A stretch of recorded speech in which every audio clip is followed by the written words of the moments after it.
وہ جگہ دو حضرت والا مائک پر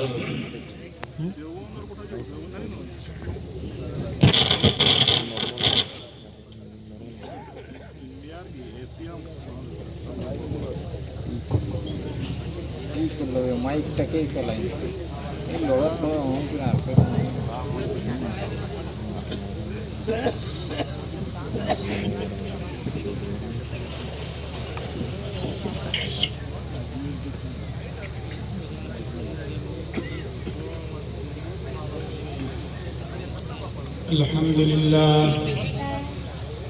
الحمد لله نحمده ونستعينه ونستغفره ونؤمن به ونتوكل عليه ونعوذ بالله من شرور أنفسنا ومن سيئات أعمالنا من يهده الله فلا مضل له ومن يضلل فلا هادي له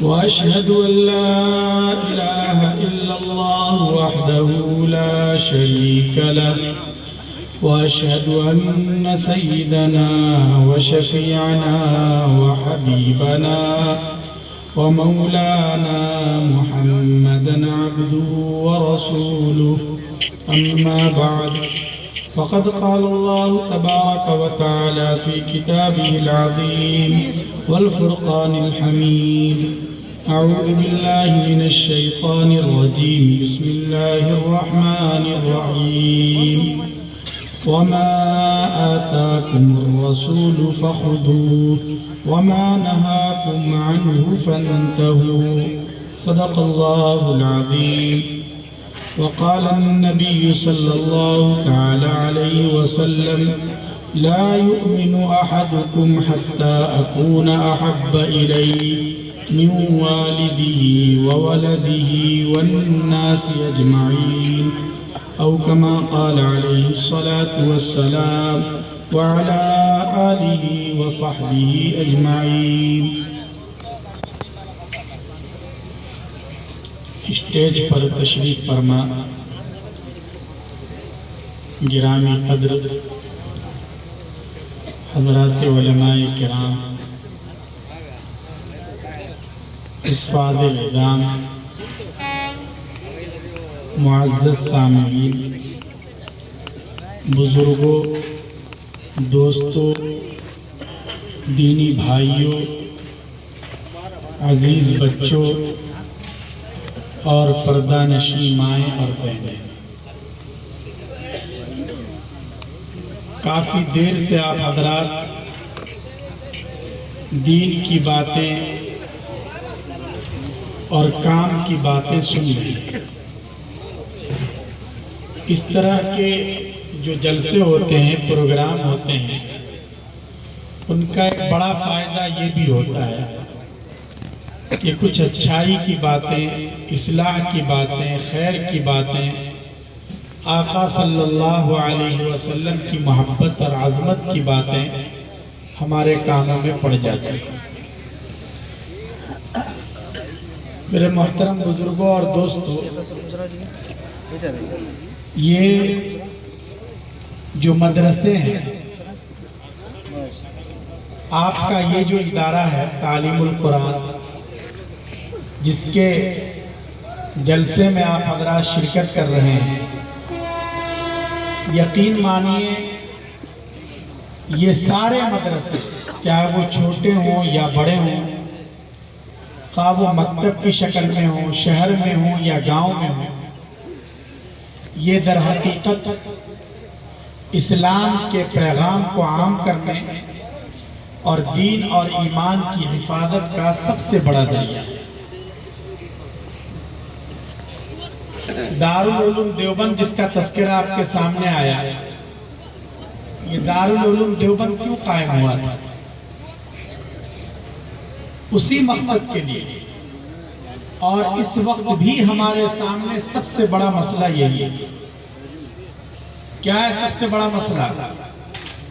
کہ کس طرح اس دیش میں ہمیں اپنے ایمان کو بھی بچانا ہے اور اپنی نسلوں کے بھی ایمان کو بچانا ہے. دیکھیے ایمان سے بڑھ کر کوئی دولت نہیں ہے. اگر ایمان ہی ختم تو پھر کچھ نہیں رہ جاتا. ہمارے حضرت مفتی صاحب سورہ فاتحہ کی ابتدائی آیات انہوں نے آپ کے سامنے پڑھ کر سنائی اور اس کا بہترین خلاصہ پیش کر رہے تھے. تو ان آیات میں اللہ تبارک و تعالیٰ نے یہ بتلایا ہے کہ تمہیں اگر مجھ سے مانگنا ہے تو اس کا طریقہ کیا ہوگا. اللہ نے بتلا دیا کہ اگر تمہیں مجھ سے مانگنا ہے تو اس کا طریقہ یہ ہے کہ میری بڑائی بیان کرو، میری تعریف کرو. الحمدللہ رب العالمین. مجھے یہ کہو کہ اللہ ہی مالک ہے اور ہماری یہ پیشانی اللہ کے علاوہ کسی اور کے آگے نہیں جھکے گی. یہ ہے مانگنے کا طریقہ. لیکن اس کے بعد اللہ تبارک و تعالیٰ نے یہ بھی بتلایا ہے کہ اگر میرے بندو تمہیں مجھ سے مانگنا ہے تو کیا مانگنا چاہیے، یہ بھی اللہ نے بتلایا. چنانچہ اللہ تبارک و تعالیٰ نے یہ نہیں کہا کہ لوگوں تم مجھ سے بنگلہ مانگو، تم مجھ سے پیسہ مانگو، دولت مانگو، بینک بیلنس مانگو، گاڑی مانگو، عہدہ مانگو، منصب مانگو. یہ اللہ نے نہیں کہا. کیوں؟ اس لیے کہ یہ سب چیزیں دنیا میں ان کی ایک اہمیت ہے، ضرورت ہے، لیکن یہ چیزیں وہ ہیں جو اللہ تبارک و تعالیٰ ان لوگوں کو بھی دیتے ہیں جو اللہ کے باغی ہیں، اللہ کے دشمن ہیں، جو کافر ہیں، اللہ کو نہیں مانتے. اللہ نے انہیں بڑی بڑی عمارتیں دے رکھی ہیں. وہ کمپنیوں کے مالک ہیں، ان کے پاس وزارتیں ہیں، منترالے ان کے پاس ہے، دولت کے ریل پیل ان کے پاس ہے. اللہ نے ان سب کو دے رکھا ہے، حالانکہ وہ اللہ کو نہیں مانتے، اللہ کے حکموں کو نہیں مانتے، اللہ کے بندوں پر ظلم کرتے ہیں، انیائے کرتے ہیں. یہ اس بات کی دلیل ہے کہ ان چیزوں کی اللہ کے یہاں کوئی اہمیت نہیں. اس لیے اللہ نے ان چیزوں کے مانگنے کا حکم نہیں دیا. اللہ نے جس چیز کے مانگنے کا حکم دیا وہ کیا ہے؟ اللہ نے فرمایا اہدنا الصراط المستقیم. لوگو اگر تم مجھ سے مانگنا چاہتے ہو تو مجھ سے ایمان مانگو، ہدایت مانگو. یاد رکھیے اللہ کے خزانے میں ہدایت سے بڑھ کر کوئی قیمتی دولت نہیں ہے. اللہ نے اس ہدایت کے مانگنے کا حکم دیا ہے، ایمان کے مانگنے کا حکم دیا ہے. اللہ اتنا بے نیاز ہے کہ اللہ نبی کی اولاد کو بھی ہدایت سے محروم کر دیتا ہے، نبی کی بیوی کو بھی محروم کر دیتا ہے. پیارے آقا صلی اللہ علیہ وسلم تڑپتے رہے، پریشان رہے کہ کسی طرح آپ کے چچا ابو طالب جنہوں نے ہر موقع پر آپ کو سپورٹ کیا اور آپ کے لیے ہر طرح کی قربانی دینے کے لیے تیار رہے، آپ کی بڑی خواہش تھی، بڑی تڑپ تھی کہ چچا کلمہ پڑھ لیں. اللہ نے آیت نازل کی اِنَّكَ لَا تَهْدِي مَنْ أَحْبَبْتَ. میرے پیارے محبوب آپ جسے چاہیں اسے ہدایت مل جائے یہ کوئی ضروری نہیں ہے. وَلَكِنَّ اللَّهَ يَهْدِي مَن يَشَاءُ. ہدایت اللہ جسے چاہے گا اسی کو ملے گی. ہدایت کا پاور، ایمان کی طاقت یہ صرف اور صرف اللہ رب العزت کے پاس ہے. اللہ کے علاوہ کسی کے پاس یہ طاقت نہیں ہے. اللہ نے وہ ہدایت اور ایمان ہمارے لیے مقدر کر رکھا ہے. اس لیے یاد رکھیے ایمان سے بڑھ کر کوئی دولت نہیں ہے. اس وقت جو مسئلہ ہے وہ ایمان کی حفاظت کا مسئلہ ہے. دارالعلوم دیوبند بھی در حقیقت اسی ایمان کی حفاظت کے لیے قائم ہوا ہے. چنانچہ جس وقت انگریز اس دیش میں آئے ہیں، اس ملک میں آئے ہیں، انگریز کیوں آئے ہیں؟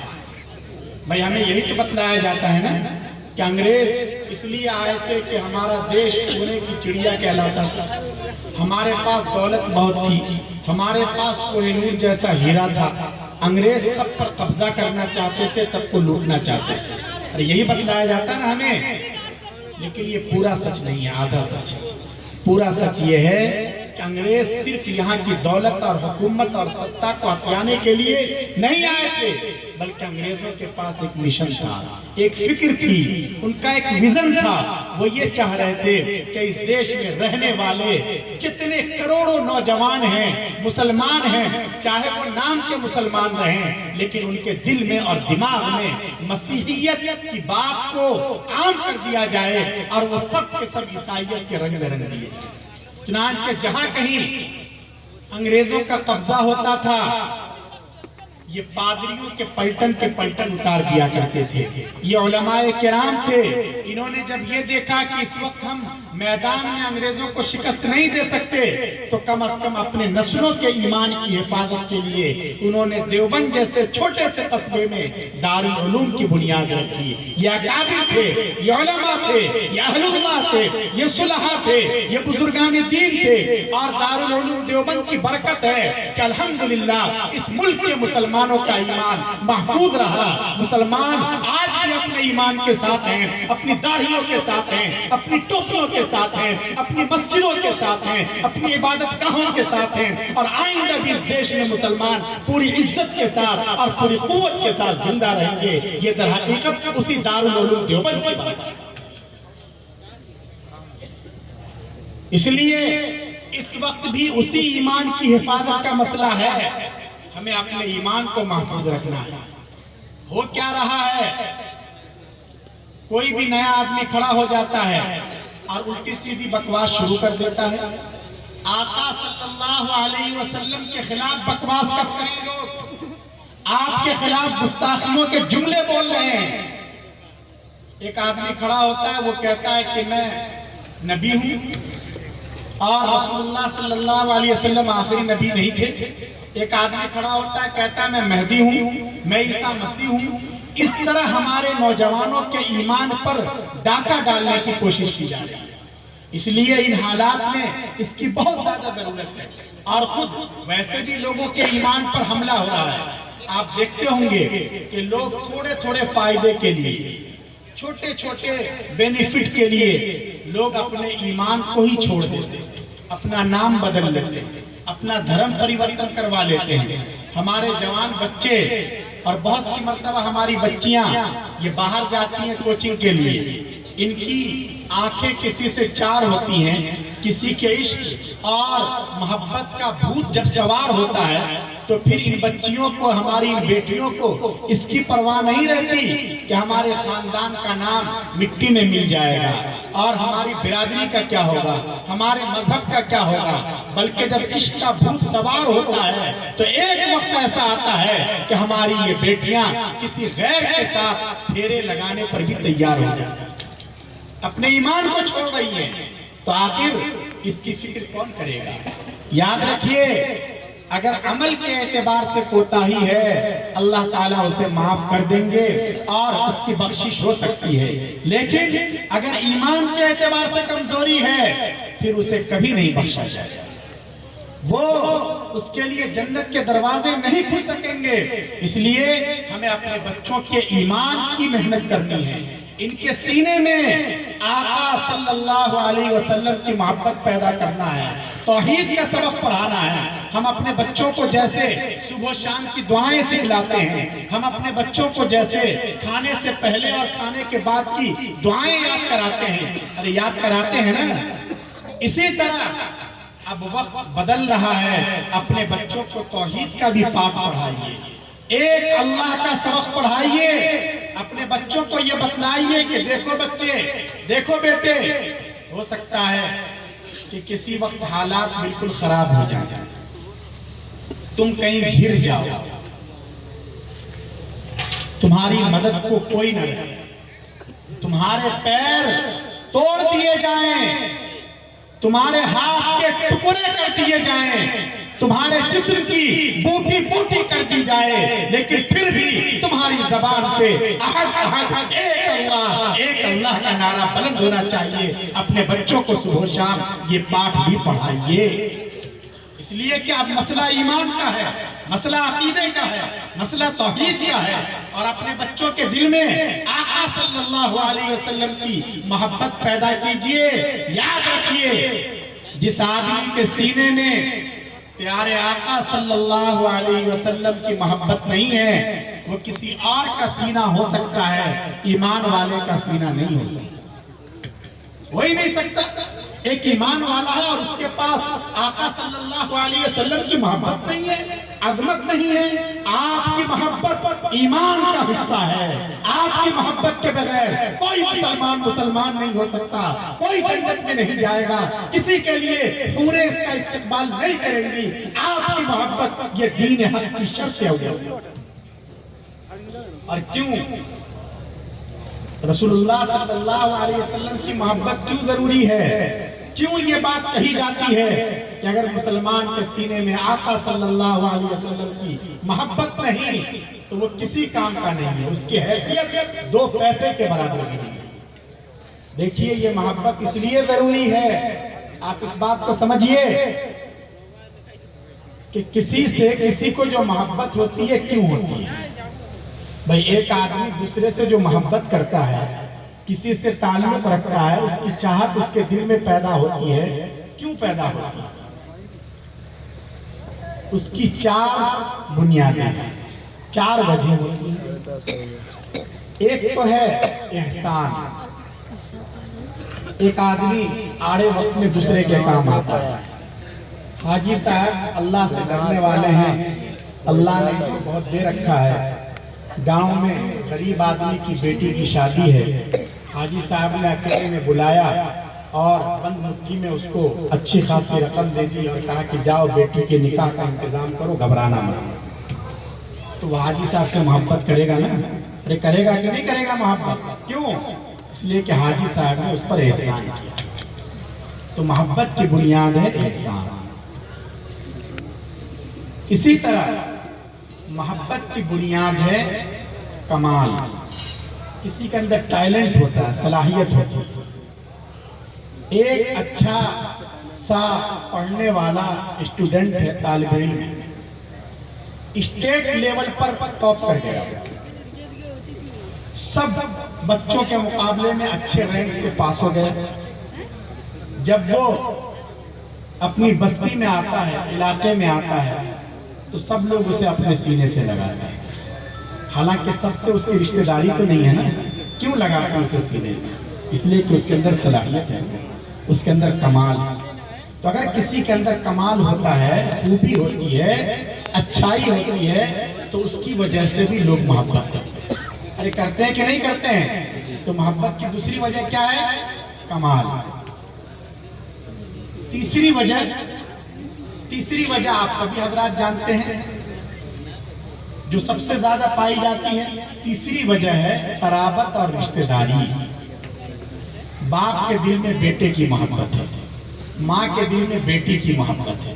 کیوں ہے یہ محبت؟ اس لیے کہ بیٹا اسی خون سے، اس کے جسم میں اپنے باپ کا خون دوڑ رہا ہے، وہ اس کا بیٹا ہے۔ ایک بھائی دوسرے بھائی سے محبت کرتا ہے، اس لیے کہ آپس میں رشتہ داری ہے، آپس میں قرابت ہے۔ تو محبت کی تیسری بنیاد کیا ہے؟ ارے کیا ہے تیسری بنیاد؟ رشتہ داری۔ چوتھی وجہ جو بہت دیر کے بعد چوتھے نمبر پر جس کا ذکر کیا جا رہا ہے، کیوں محبت ہو جاتی ہے؟ کسی کو کسی سے محبت ہوتی ہے، اس کی ایک بنیاد اور بھی ہے۔ کیا ہے؟ کسی کا حسن و جمال۔ وہ سینکڑوں میں ایک ہے، اسے دیکھنا چاہو تو دیکھتے جاؤ، آدمی لٹو ہو جاتا ہے، اس پر اپنا دل پھینک دیتا ہے اور اس کی محبت میں مبتلا ہو جاتا ہے۔ ایسا بھی کبھی کبھی ہوتا ہے نا۔ تو یہ حسن و جمال بھی محبت کی بنیاد ہے۔ تو کتنی بنیادیں ہو گئی؟ 4۔ اب ہمیں دیکھنا چاہیے کہ آقا سرور کائنات فخر موجودات صلی اللہ علیہ وسلم سے محبت کو جو فرض اور ضروری قرار دیا گیا ہے، اس کا ریزن کیا ہے؟ ان 4 چیزوں میں سے کون سی چیز پائی جا رہی ہے؟ تو جب ہم دیکھتے ہیں اور غور کرتے ہیں، سب سے پہلے ہم لیتے ہیں رشتہ داری، کہ بھائی رشتہ داری کی وجہ سے بھی محبت ہوتی ہے۔ تو پتہ چلتا ہے کہ یہ تو سب سے مضبوط بنیاد ہے۔ ایک باپ کا بیٹے کے ساتھ جو رشتہ ہوتا ہے، ایک بھائی کا جو اپنے بھائی کے ساتھ رشتہ ہوتا ہے، اس سے زیادہ مضبوط رشتہ ایک امتی کا اپنے نبی آقا